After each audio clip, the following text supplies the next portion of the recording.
first, let's play this clip. It's a clip from a Ken Burns documentary.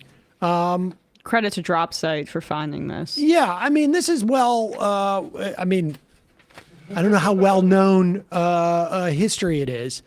Certainly, I mean, it was. I certainly had it in my Jewish education when I was a kid. But this is how the U.S. and Congress in particular stopped a bill during the Holocaust that would admit Jewish refugee children. After Kristallnacht, Britain had allowed 10,000 children, but not their parents, to escape Nazism in what was called the Kindertransport. In February 1939, Democratic Senator Robert Wagner of New York and Republican Congresswoman Edith Norse Rogers of Massachusetts introduced a new bill.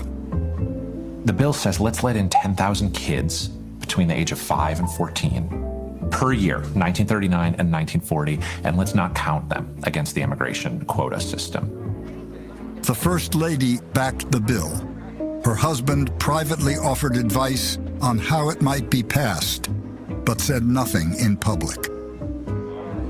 But the American Legion, the Daughters of the American Revolution, and the American Coalition of Patriotic Societies were all opposed. They had favored some of the 60 bills that had recently been introduced to reduce immigration quotas. It's a xenophobic refusal.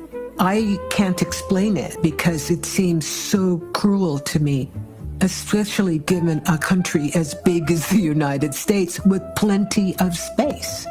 I do understand. Okay, I mean, I think we get the gist. Xenophobia, anti-Semitism, from their perspective, racism, it doesn't really matter. I mean, all of those things apply.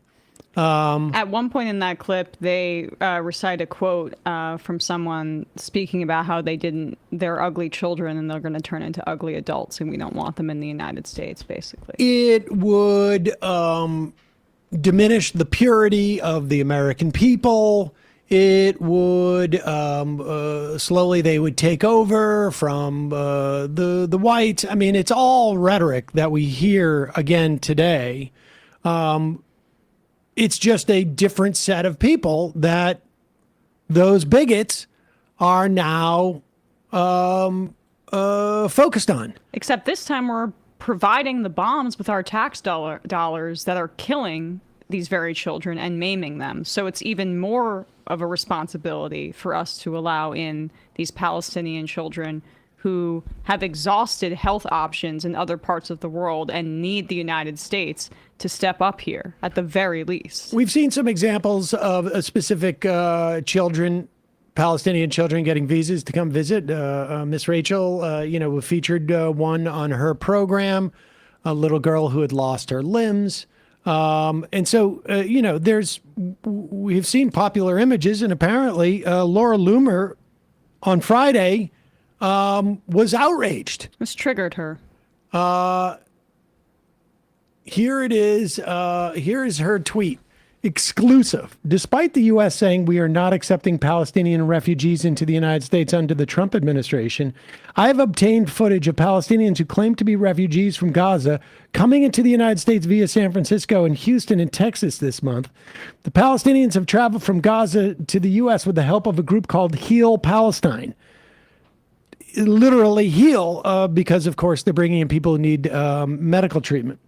How did Palestinians get visas under the Trump administration to get in the United States? Did the State Department approve this? How do they get out of Gaza? Is Secretary Rubio aware of this? Now, she tags Secretary Rubio, and I know that's like, okay, he's going to pay attention to this, right? That's what you're thinking. Who from the State Department is assisting Heal Palestine? Why are any Islamic invaders coming into the U.S. under the Trump administration? These Islamic invaders, of course, are very often children who have been maimed or desperately need medical attention. Who approved the visas, et cetera, et cetera. This is a national security threat. And here she plays the video. Look it down below.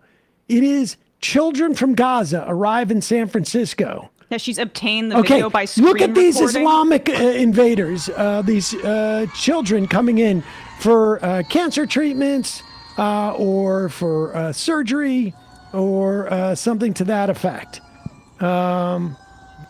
The Loomer Unleashed watermark Yes. over top. Maybe she should chain herself to the doors of the hospital with a Jewish star on herself, like she did when she Yeah, I think it for was a Twitter. yellow armband. Oh, sorry, yellow armband this time, and talk about how she's the real victim for having to see these images of Palestinian children having a smile on their face. Now, you may ask, like, why are we, there's no news story in that Laura Loomer is an abject Islamophobe and is tweeting that she cannot stand the vision of Palestinian children getting any type of, health care or any type of help in this country. Of course, who cares what Laura Loomer says? Oh, it turns out the highest reaches of our government do. I give you Marco Rubio. Why did the State Department just announce that they're halting visitor visas for all Gazans coming here for medical aid? Why would some of these kids, for example, who are coming to hospitals for treatment be a threat? Well, first of all, it's not just kids. It's a bunch of adults that are accompanying them. Second, we had outreach from multiple Can you pause it? congressional I'm offices sorry. asking Really questions. quickly. The reason that adults are accompanying them in many ways are in part because many of these children have no family left. So sometimes they have one parent that's accompanying them because the rest of their family has been assassinated by Israel in this genocide. And sometimes they have people that are accompanying them that are just trying to get them care. And I also this is just a quick rhetorical note on the use of Gazan. I know it's similar if you're saying like New Yorker versus American, but there's this concerted effort not to say the word Palestinian that I wish would be rooted out from our media. And it's just something to note, but. Adults that are accompanying them. Second, we had outreach from multiple Pause it. congressional offices. I'm sorry. Do we really need to justify why injured children are coming with adults accompanying them? Yeah. First off, we know what happens to kids who come to this country without adults accompanying them. They end up in a cage. Grotesque. All right, let's go back a little bit. It's astonishing. Visas for all Gazans coming here for medical aid. Why would some of these kids, for example, who are coming to hospitals for treatment be a threat? Well, first of all, it's not just kids. It's a bunch of adults that are accompanying them. Second, we had outreach from multiple congressional offices asking questions about it. And so we're going to reevaluate how those visas are being granted, not just to the children, but how those visas are being granted to the people who are accompanying them. And by the way, to some of the organizations that are facilitating it. There is evidence been presented to us by numerous congressional offices that some of the organizations bragging about and involved in acquiring these visas have strong links to terrorist groups like Hamas. And so we are not going to be in partnership with groups that are friendly with Hamas. So we're going to pause those visas. There was just a small number of them issued to children, but they come with adults accompanying them, obviously. And we are going to pause this program and reevaluate how those visas are being vetted and what relationship, if any, has there been by these organizations to the process of acquiring those visas. We're not going to be in partnership with groups that have links or sympathies towards Hamas. Secretary of State Marco Rubio, we have Oh, to no leave it. follow-up? Oh, how about, wait, didn't you do this because Laura Loomer told you to? It's odd that Rubio doesn't just say, like, well, I had to. Laura Loomer told me to do it. So, of course we have to stop children from coming and getting health care because Laura Loomer told me. I mean, it's a good thing that we had him on Face the Nation, though, because he really had to face the nation with that. Oh, yeah. Grilled. What is the value of this if you're not going to follow up a statement like that? What's one shred of evidence that this is like somehow linked to Hamas? But even if it was, who cares?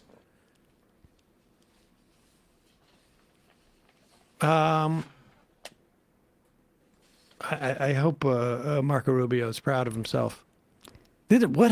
Just a worm. Well, I'm sure he is, because as we've said before the election, it probably should have been seen coming that this administration is stacked with Zionists from the top of the administration to Trump's own donors, who include Miriam Adelson, who basically gave him $100 million to allow for West Bank annexation in exchange. Every member of Congress who supported the withdrawal of UNRWA funding, it's the same thing, the same sort of smear that, oh, it's Hamas, so we got to starve a whole bunch of people.